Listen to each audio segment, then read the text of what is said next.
ನಮಸ್ತೆ ಪ್ರೀತಿ ವೀಕ್ಷಕರೇ. ಮಾನಸಿಕ ಒತ್ತಡ ಇದ್ರ ಬಗ್ಗೆ ಕಳೆದ ಸಂಚಿಕೆಯಲ್ಲಿ ನಾನು ಹೇಳ್ತಾ ಇದ್ದೆ. ಅದರಲ್ಲಿ ಒಂದು ಮುಖ್ಯವಾದ ವಿಷಯ ಬಿಟ್ಟಿದ್ದು ಅಂತಂದ್ರೆ ನೈತಿಕ ಒತ್ತಡ.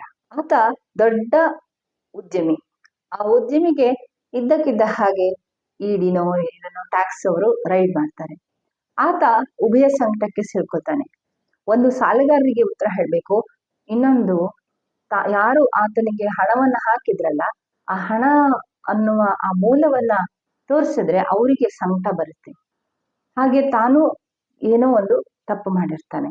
ಇದನ್ನೆಲ್ಲ ಮುಚ್ಚಿಕೊಳ್ಳೋದಕ್ಕೆ ಅಥವಾ ತನ್ನ ಒಳಗಡೆಯ ವೈರುಧ್ಯವನ್ನ ತಡೆಯೋದಕ್ಕಾಗದೆ, ಆ ಒತ್ತಡವನ್ನ ತಡೆಯೋದಕ್ಕಾಗದೆ ಆತ ಫೈನಲ್ ಸೂಸೈಡ್ ಮಾಡ್ಕೊಳ್ತಾನೆ.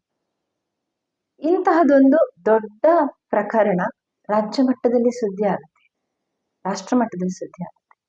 ಆದ್ರೆ ಇಷ್ಟೊಂದು ದೊಡ್ಡ ಮಟ್ಟದಲ್ಲಿ ಸುದ್ದಿಯಾಗದೆ ಎಲ್ಲೆಲ್ಲೋ ಈ ರೀತಿಯ ಪ್ರಕರಣಗಳು ಸರಿಯಾಗಿ ನೋಡಿದಾಗ ನಮ್ಗೆ ಕಾಣಸಿಗ್ತದೆ.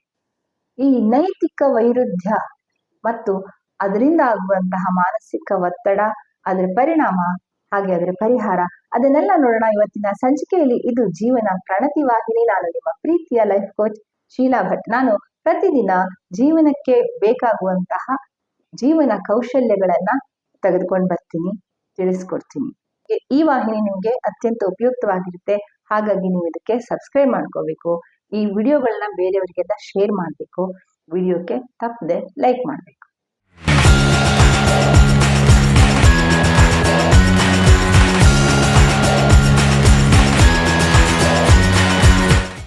ನೈತಿಕತೆ ಅನ್ನೋದು ಹೇಳೋದಕ್ಕೆ ಬಹಳ ತುಂಬಾ ಸುಂದರವಾಗಿರುತ್ತೆ. ಆತ್ಮಬಲ ಅನ್ನೋದನ್ನ ಹೇಳೋದಕ್ಕೆ ಬಹಳ ಚೆನ್ನಾಗಿರುತ್ತೆ. ಆದ್ರೆ ನಿಜವಾಗಿ ಜೀವನದಲ್ಲಿ ಅಳವಡಿಸ್ಕೊಳ್ಳೋದಕ್ಕೆ ತುಂಬಾ ಒಳಗಡೆಯಿಂದ ಶಕ್ತಿ ಬೇಕಾಗತ್ತೆ.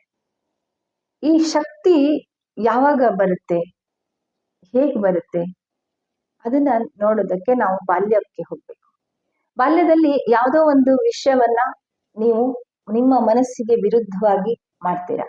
ಉದಾಹರಣೆಗೆ ಒಂದು ಕಳ್ಳತನ ಅಥವಾ ಒಂದು ಸುಳ್ಳು ಹೇಳೋದು, ಅಥವಾ ಏನೋ ಒಂದು ನಿಮ್ಮ ಮನಸ್ಸಿಗೆ ವಿರುದ್ಧವಾದಂತಹ ವಿಷಯವನ್ನ ಮಾಡುವುದೇ ಏನು ನೈತಿಕತೆ ಅನೈತಿಕತೆಯನ್ನ ಡಿಫೈನ್ ಮಾಡುತ್ತೆ. ನಾಟ್ ಅದರ್ ಪೀಪಲ್, ಯಾರು ಬೇರೆಯವರಲ್ಲ. ನಿಮ್ಮ ಮನಸ್ಸಿಗೆ ಸರಿಯಾಗಿ ನೀವು ಇದ್ದೀರಾ ಅಂತಂದ್ರೆ ಅದೇ ನೈತಿಕತೆ. ನಿಮ್ಮ ಮನಸ್ಸು ಎಸ್ ನೀನ್ ಮಾಡ್ತಿರೋದು ಸರಿ ಅಂತ ಹೇಳುವವರೆಗೆ ನೀವು ಚಿಂತೆ ಮಾಡುವ ಅಗತ್ಯ ಇಲ್ಲ. ಆದ್ರೆ ತುಂಬಾ ಸರಿ ಏನಾಗುತ್ತೆ, ಆ ಸಣ್ಣವರಿದ್ದಾಗನೇ, ಉದಾಹರಣೆಗೆ ಒಂದು ಉದಾಹರಣೆ ಹೇಳೋದಾದ್ರೆ, ಪರೀಕ್ಷೆಗೆ ಹೋಗ್ತೀರಾ. ಆ ಪರೀಕ್ಷೆನಲ್ಲಿ ತುಂಬಾ ಚೆನ್ನಾಗಿ ಅಂಕ ತೆಗಿಬೇಕು, ಫಸ್ಟ್ ಬರ್ಬೇಕು ಅನ್ನೋದು ಗುರಿಯಾಗಿರುತ್ತೆ. ಆಯ್ತು, ಹಗಲೆಲ್ಲ ಓದಿ, ಚೆನ್ನಾಗಿ ಓದಿ, ಕಾನ್ಸೆಪ್ಟ್ ನ ಅರ್ಥ ಮಾಡ್ಕೊಂಡು ಶ್ರಮ ಪಟ್ಟು ಅಂಕಗಳನ್ನ ಗಳಿಸಿದ್ರೆ ಅದು ಖುಷಿ ಬೇರೆ. ಹಾಗೆ ಅಂಕ ಗಳಿಸಿಲ್ಲದಾಗ ಕೇವಲ ಫಸ್ಟ್ ಕ್ಲಾಸ್ ಆದ್ರೂ ನಾನು ಪ್ರಾಮಾಣಿಕವಾಗಿ ತೆಗೆದುಕೊಂಡಿದ್ದೀನಿ ಅನ್ನುವ ಆತ್ಮವಿಶ್ವಾಸ ನಿಮ್ಗಿದ್ರೆ ದಟ್ ಇಸ್ ಅ ವಂಡರ್ಫುಲ್.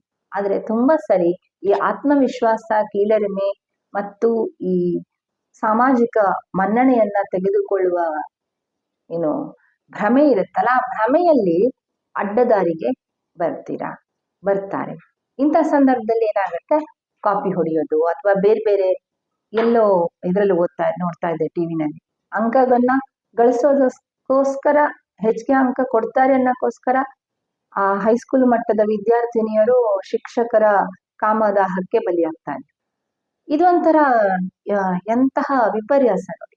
ಹಾಗೆ ಚಿಕ್ಕ ವಯಸ್ಸಿನಲ್ಲಿನೇ ಆ ರೀತಿ ಮನಸ್ಸನ್ನ ಸುಮ್ಮನಿರಿಸೋದು ಕಲ್ತು ಬಿಟ್ರೆ, ಅಂತರಂಗವನ್ನ ಸುಮ್ಮನಿರಿಸೋದನ್ನ ಕಲ್ತು ಬಿಟ್ರೆ, ಆಮೇಲೆ ದೊಡ್ಡವರಾದ್ಮೇಲೆ ಆ ಮನಸ್ಸು ಸುಮ್ಮನೆ ಮಲ್ಕೊಂಡ್ಬಿಡುತ್ತೆ.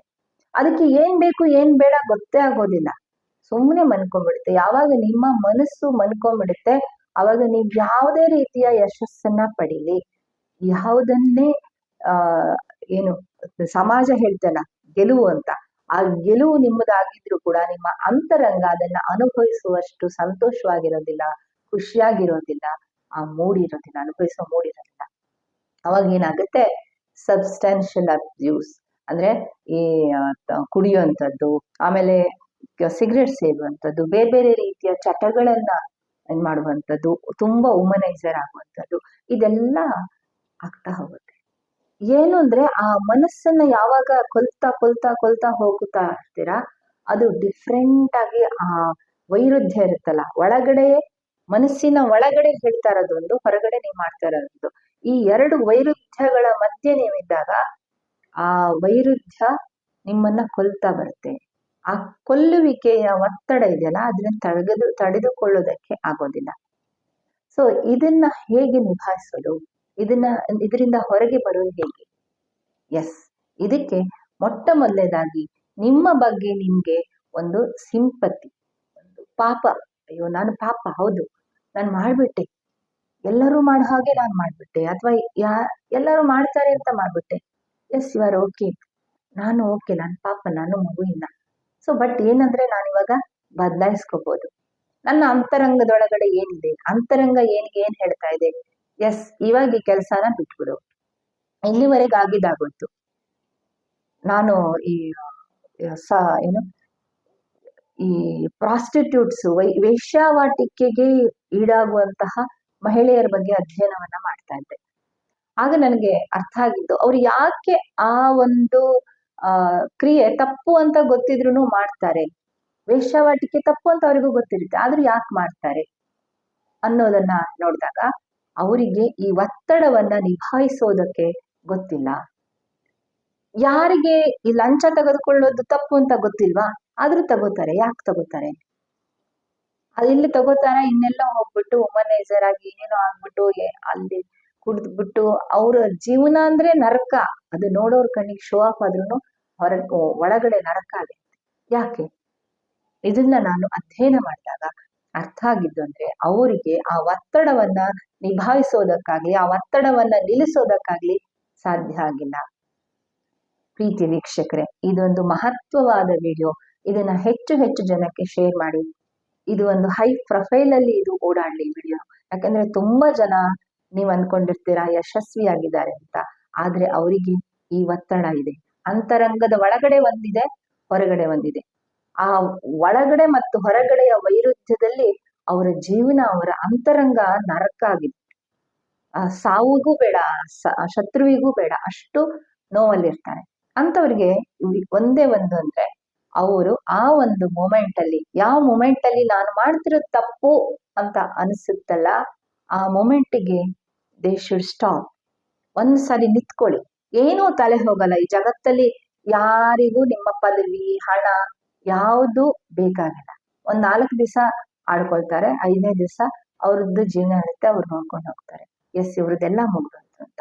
ಓನ್ಲಿ ಥಿಂಗ್, ನಿಮಗೆ ಮಾತ್ರ ಭ್ರಮೆ ಇರುತ್ತೆ. ಒಂದು IT ದಾಳಿ ಆಗುವಾಗ್ಲೋ, ಅಥವಾ ಒಂದು ರೈಡ್ ಆಗುವಾಗ್ಲೋ, ಅಥವಾ ನಿಮ್ಮ ಎಲ್ಲ ಇದನ್ನು ಕಳ್ಳರು ಬಂದು ಸೂರ್ಯ ಕದ್ಕೊಂಡು ಹೋಗೋ ತನಕನೋ, ಏನೋ ಒಂದು ದೊಡ್ಡ ಲಾಸ್ ಆಗೋ ತನಕನೋ ನಿಮಗೆ ಆ ಭ್ರಮೆ ಇರುತ್ತೆ. ಅದೆಲ್ಲ ಹೋದಾಗ ಆ ಭ್ರಮೆನೂ ಹೊರಟೋಗುತ್ತೆ.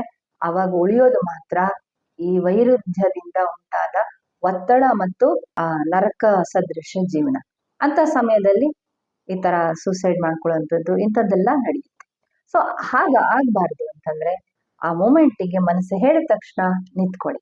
ನನ್ನ ಪ್ರೀತಿಯ ಸ್ನೇಹಿತರು ಯಾರಾದ್ರೂ ಈ ತರ ಒಂದು ಸಮಸ್ಯೆ ಇದ್ರೆ, ಎಸ್ಪೆಷಲಿ ಹೆಣ್ಮಕ್ಳು, ನಿಮ್ಮನ್ನ ಯಾರೋ ಉಪಯೋಗಿಸ್ಕೊಳ್ತಾ ಇದ್ರೆ, ಎಸ್ ಅಲ್ಲಿಗೆ ಮುಗೀತು, ಇನ್ನು ನಾನು ನಾಳೆ ಬೆಳಗ್ಗೆ ಎದ್ದು ವೇಶ್ಯಾವಾಟಿಕೆನೇ ಮಾಡ್ಬೇಕು, ಇಲ್ಲ, ಆತರ ಇಲ್ಲ.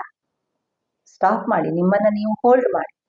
ಎಸ್, ನಿಂತ್ಕೊಳ್ಳಿ 1 ನಿಮಿಷ, ಮನಸ್ಸೊಳಗಡೆ ಹೋಗಿ, ಆ ಮನಸ್ಸಿನ ಒಳಗಡೆ ಹೇಳ್ಕೊಳ್ಳಿ, ಎಸ್ ನಾನು ಇನ್ನು ಮಗು. ನಾನು ಯಾವ್ದೋ ಒಂದು ಸಂಚಿಕೆಯಲ್ಲಿ ಯಾರಾದ್ರೂ ಇಂಟರ್ವ್ಯೂನಲ್ಲಿ ಹೇಳ್ತಾ ಇದ್ದೆ, ಮನಸ್ಸು ಯಾವಾಗ್ಲೂ ಮಗು ಇಲ್ಲ ಹಾಗೆ ಅಂತ. ಆ ಮಗುವಿನಂತ ಮನಸ್ಸನ್ನ ಸಾಂತ್ವನ ಮಾಡಿ, ಸಮಾಧಾನ ಮಾಡಿ, ಅದನ್ನ ಅರ್ಥ ಮಾಡ್ಕೊಡಿ. ಅವಾಗ ಅದಕ್ಕೆ ಹೇಳಿ, ಎಸ್, ಇಂತಹ ಒಂದು ಆಸೆಗೋ, ಯಾವುದೋ ಅನಿವಾರ್ಯತೆಗೋ, ಯಾವುದಕ್ಕೂ ಬಿದ್ದು ನೀನು ಈ ರೀತಿ ಮಾಡ್ಬಿಟ್ಟಿದೀಯ. ಯಾರದ್ದೋ ಸಲುವಾಗಿಯೂ ಮಾಡಿರ್ಬೋದು, ಹೆಂಡತಿ ಸಲುವಾಗಿ, ಮಕ್ಕಳ ಸಲುವಾಗಿ, ಯಾರದ್ದೋ ಒಂದು ಸಂದರ್ಭದಲ್ಲಿ ಆತರ ಲಂಚ ತೆಗೆದುಕೊಂಡಿರ್ಬೋದು, ಅಥವಾ ಇನ್ಯಾವುದೋ ಕೆಟ್ಟ ಕೆಲಸವನ್ನ ಮಾಡಿರ್ಬೋದು. ಇಟ್ಸ್ ಓಕೆ, ನೀನೊಂದು ಮಗು, ಇಟ್ಸ್ ಓಕೆ, ಸ್ಟಾಪ್ ಇಟ್. ಇವಾಗ ನಿನ್ಗೆ ಹೊಸದಾಗಿ ಬದುಕೋದಕ್ಕೆ ಇನ್ನ ತುಂಬಾ ಉದ್ದದ ಜೀವನ ಇದೆ. ಸೊ ನೀನು ಕ್ಷಮಿಸು, ಆ ಘಟನೆಯನ್ನ ಮರಿ. It's okay, it's okay, calm down ಅಂತ ನಿಮ್ಮ ಮಗುವಂತಹ ಮನಸ್ಸನ್ನ ಸಂತೈಸಿ. ಇದು ನೀವು ಮಾಡ್ಬೇಕಾಗಿದ್ದ ಮೊದಲ ಹೆಜ್ಜೆ. ಎರಡನೇದು, ಎಸ್, ಈಗ ಆ ಮಗುವಿನಂತಹ ಮನಸ್ಸನ್ನ ಸಮಾಧಾನ ಸಾಂತ್ವನ ಮಾಡಿದ್ಮೇಲೆ ಅದಕ್ಕೊಂದು ರಕ್ಷಣೆಯನ್ನ ಕೊಡ್ಬೇಕು. ಯಾವ ರಕ್ಷಣೆಯನ್ನ ಕೊಡ್ಬೇಕು? ದೃಢ ನಿಶ್ಚಯದ ರಕ್ಷಣೆ ಕೊಡ್ಬೇಕು. ಎಸ್, ನಾನು ಇನ್ನು ಮೇಲೆ ಈಗ ಆಗಿದ್ದಾಗೋದು, ಇನ್ಮೇಲೆ ನಾನು ಯಾವತ್ತು ಈ ತರದ ಒಂದು ಸಂದರ್ಭಕ್ಕೆ ಸಿಕ್ಕಾಕಿಕೊಳ್ಳಲ್ಲ. ಯಾವ ಸಂದರ್ಭನೂ ಆಗಿರ್ಬೋದು. ನಿಮ್ಮ ಹತ್ರ ಹಣ ಇಲ್ಲದೆ ಯಾವುದೋ ಅನಿವಾರ್ಯ ಸಂದರ್ಭದಲ್ಲಿ ನೀವು ಲಂಚ ತೆಗೆದುಕೊಳ್ಳೋದಕ್ಕೆ ಶುರು ಮಾಡಿದಿರ್ಬೋದು, ಅಥವಾ ಯಾವುದೇ ಒಂದು ಸಂದರ್ಭದಲ್ಲಿ ನಾನು ಎಷ್ಟೋ ಬೀದಿಯಲ್ಲಿ ವೇಷವಾಟಿಕೆ ಮಾಡುವಂತಹ ಹೆಣ್ಮಕ್ಕಳನ್ನು ಮಾತಾಡಿಸಿದಾಗ ಅವರು ಹೇಳಿದ್ದನ್ನ ಹೇಳ್ತೀನಿ. ಯಾವುದೋ ಆ ಮಗುವಿಗೆ ಫೀಸ್ ಕೊಡೋದಕ್ಕಾಗೋದಿಲ್ಲ ಅಂತ ಗಂಡನಿಗೆ ಗೊತ್ತಿಲ್ಲದೆ ಹೋಗಿ ವೇಷವಾಟಿಕೆ ಮಾಡ್ಕೊಂಡ್ ಬಂದಿರುವಂತಹ ಹೆಣ್ಣು ಮಗಳಿರ್ಬೋದು. ಸೊ ಅಂತಹ ಸಂದರ್ಭದಲ್ಲಿ ಯಾಕೆ ನಿಮ್ಗೆ ಆ ಸಂದರ್ಭ ಬಂತು ಅನ್ನೋದನ್ನ ಕೂತ್ಕೊಂಡು ಯೋಚನೆ ಮಾಡಿ. ನಿಮ್ಗೆ ಹಣ ಇಲ್ದೋದಾಗ ನಿಮ್ಮ ಅನಿವಾರ್ಯತೆಯಿಂದ ಇನ್ಯಾವುದೋ ಸಂದರ್ಭದಲ್ಲಿ ನಿಮ್ಗೆ ಸಿಕ್ಕೊಂಡು ಆ ಕೆಲಸವನ್ನ ಆರಂಭಿಸಿದ್ದೀರಾ. ಅಲ್ಲಿಗೆ ಜೀವನ ಮುಗ್ದೋಗಿಲ್ಲ, ಇನ್ನ ತುಂಬಾ ದೊಡ್ಡದಿದೆ. ಸ್ಟಾಪ್ ದಟ್, ಅಲ್ಲಿಗೆ ನಿಲ್ಲಿಸ್ಬಿಡಿ ಆ ಕೆಲಸನ. ಮತ್ತೊಮ್ಮೆ ಆ ಸಂದರ್ಭವನ್ನ ತೆಗೆದುಕೊಂಡು ಬರೆದು ಹೋದ ಹಾಗೆ ನಿಮ್ಮ ಜೀವನವನ್ನ ಕಟ್ಟಿಕೊಳ್ಳುವ ಹಠ, ದೃಢ ನಿಶ್ಚಯವನ್ನ ನೀವು ಮಾಡಿ. ಹಾಗೆ ಆ ದೃಢ ನಿಶ್ಚಯಕ್ಕೆ ಯಾವಾಗೂ ಬದ್ಧರಾಗಿ ಹೇಳಿದ್ದೀನಲ್ಲ, ಇಂತಹ ಸಾಮಾಜಿಕ ಮಾಧ್ಯಮದಲ್ಲಿ ತುಂಬಾ ಸಹಾಯಕ್ಕೆ ಬರುವಂತಹ ವ್ಯಕ್ತಿಗಳು, ವಿಡಿಯೋಗಳು ಎಲ್ಲ ಸಿಗ್ತಾರೆ. ಅವರನ್ನ ಆ ವಿಷಯವನ್ನ ಉಪಯೋಗಿಸ್ಕೊಂಡು ನಿಮ್ಮ ಬದುಕನ್ನ ಹಸನ ಮಾಡ್ಕೊಳ್ಳೋದಕ್ಕೆ ಒಳ್ಳೊಳ್ಳೆಯ ವಿಷಯದನ್ನ ಕಲಿತಾ ಬನ್ನಿ. ಹಾಗೆ ಒಳ್ಳೆಯ ವ್ಯಕ್ತಿಗಳ ಹತ್ರ ಒಡನಾಡಿ, ಅದರಿಂದ ನಿಮ್ಗೆ ಸ್ವಲ್ಪ ಇನ್ಸ್ಪಿರೇಷನ್ ಸಿಗುತ್ತೆ. ಹಾಗೆ ಮೂರನೇದು, ನಿಮ್ಗಿಂತ ದುರ್ಬಲರಾದವರಿಗೆ ಏನೋ ಒಂದು ರೀತಿ ಸಹಾಯ ಮಾಡಿ. ಯಾವುದೋ ರೀತಿಯಲ್ಲಿ ಸಹಾಯ ಮಾಡಿ. ನಿಮ್ಮ ಹತ್ರ ಇರೋದು ₹1 ಆದ್ರೂ 10 ಪೈಸೆಯಷ್ಟು ಸಹಾಯ ಮಾಡಿ. ಅದು ದುಡ್ಡು ಇರ್ಬೋದು, ಅಥವಾ ನಿಮ್ಮ ಸೇವೆ ಇರ್ಬೋದು. ಅವಶ್ಯಕತೆ ಇರೋರಿಗೆ ನಿಮ್ಮ ಸೇವೆಯನ್ನ ಕೊಡಿ. 4ನೇದು, ಯಾವ್ದಾದ್ರು ದೇವಸ್ಥಾನ, ದೇವ್ರನ್ನ ನಂಬ್ತೀರಾ ಅಥವಾ ಇನ್ನೇನೋ ಒಂದು ಶಕ್ತಿಯನ್ನ ನಂಬ್ತೀರಾ ಅಂತಂದ್ರೆ ಆ ಕ್ಷಣದಿಂದ ಒಂದು ಸಂದರ್ಭದಲ್ಲಿ ಉಪಾಸನೆಯನ್ನ ಮಾಡೋದಕ್ಕೆ ಶುರು ಮಾಡಿ. ನಿಮ್ಮ ಮನಸ್ಸು ನಿಧಾನಕ್ಕೆ ಶಾಂತವಾಗಿ, ಯಾವ ಸಂದರ್ಭದಲ್ಲಿ ನೀವು ಆ ಒಂದು ಮನಸ್ಸಿನ ವೈರುಧ್ಯಕ್ಕೆ, ನೈತಿಕತೆಯ ಆ ಒಂದು ಬಿರುಗಾಳಿಗೆ ಸಿಕ್ಕೊಂಡಿದ್ರಲ್ಲ, ಅದರಿಂದ ಸಂಪೂರ್ಣವಾಗಿ ಬಿಡುಗಡೆಗೊಂಡು ನಿಮ್ಮೊಳಗೊಂದು ಆತ್ಮವಿಶ್ವಾಸ, ಆತ್ಮಶ್ರದ್ಧೆ, ಆತ್ಮ ಗೌರವ ಎಲ್ಲ ಬರೋದಕ್ಕೆ ಶುರುವಾಗುತ್ತೆ. ದೇವ ಪೂಜೆ ಅಥವಾ ದೇವಸ್ಥಾನ ಇದೆಲ್ಲ ಮಾಡಿರೋದು ನಮ್ಮ ಒಳಗಡೆ ಒಂದು ಸೈಕಾಲಜಿ ಇದೆ. ಆ ಭಗವದ್ಗೀತೆಯನ್ನೇ ತೆಗೆದುಕೊಂಡ್ರೆ ಅದರಂತಹ ಅದ್ಭುತವಾದ ಕೌನ್ಸಿಲಿಂಗ್ ಬುಕ್ ನಮ್ಮ ವಿಶ್ವದಲ್ಲೇ ಸಿಗೋದಿಲ್ಲ. ಅಂತಹ ಒಂದು ಭಗವದ್ಗೀತೆಯ ಸಾರವನ್ನೇ ಹೇಳೋದಾದ್ರೂ ನೀವು ಮೊದಲು ಈ ತರ ನಿಮ್ಮೊಳಗಡೆ ಹೋಗಿ, ಅಂತರಂಗದೊಳಗಡೆ ಹೋಗಿ ನಿಮ್ಮನ್ನ ನೀವು ನೋಡಿಕೊಂಡು ಅದಕ್ಕೆ ಪರಿಹಾರವನ್ನ ಕಂಡುಹಿಡ್ಕೊಂಡು ಸರಿಯಾಗದ ಜೀವನವನ್ನ ಮಾಡಿ. ಯಶಸ್ಸು ಅನ್ನೋದು ನಿಮ್ಮ ಅಂತರಂಗ ಕೊಡುವ ಬಿರುದಾಗಿರ್ಬೇಕೇ ಹೊರತಾಗಿ ಸಮಾಜ ಕೊಡುವ ಬಿರುದಾಗಿರ್ಬಾರ್ದು. ಇದನ್ನ ನೆನ್ಪಿಟ್ಕೊಳ್ಳಿ. ಹಾಗೆ ಅದರಂತೆ ನಡೀರಿ, ಖುಷಿಯಾಗಿರಿ, ಆನಂದವಾಗಿರಿ. ಮಾನಸಿಕವಾಗಿ ಆರೋಗ್ಯವಾಗಿ ಸಂತೋಷವಾಗಿ ಇದ್ಬಿಟ್ರೆ, ಒಳ್ಳೆ ನಿದ್ದೆ ಬಂದ್ಬಿಟ್ರೆ, ಅಥವಾ ನಿಮ್ಮ ಮನಸ್ಸು ಸಂತೋಷದಿಂದ ಎಸ್ ನಾನು 4 ಜನಕ್ಕೆ ಒಳ್ಳೇದಾಗೋ ತರ ಬದುಕಿದೀನಿ, ನನ್ನ ಆತ್ಮಕ್ಕೆ ಸರಿಯಾಗಿ ನಾನು ಬದುಕಿದೀನಿ ಅಂತ ಹೇಳ್ಬಿಟ್ರೆ, ಅದಕ್ಕಿಂತ ದೊಡ್ಡ ಬಿರುದು ಇನ್ಯಾವುದು ನಿಮ್ಗೆ ಸಿಗ್ಲಿಕ್ಕಿಲ್ಲ. ಹೌದು ಅಲ್ವಾ ಅಂತ ಕಮೆಂಟ್ ಅಲ್ಲಿ ಹೇಳಿ. ಈ ವಿಡಿಯೋಕ್ಕೊಂದು ಲೈಕ್ ಮಾಡಿ, ಬೇರೆಯವರಿಗೆ ಶೇರ್ ಮಾಡಿ. ವಾಹಿನಿಗೆ ತಪ್ಪದೆ ಸಬ್ಸ್ಕ್ರೈಬ್ ಮಾಡ್ಕೊಳ್ಳಿ. ಸಿಗ್ತೀನಿ ಮುಂದಿನ ವಾರ ಇದೇ ಸಂಚಿಕೆಯಲ್ಲಿ ಮಾನಸಿಕ ಆರೋಗ್ಯ ಮನೋಪ್ರಾಣತೆಯಲ್ಲಿ. ನಮಸ್ಕಾರ.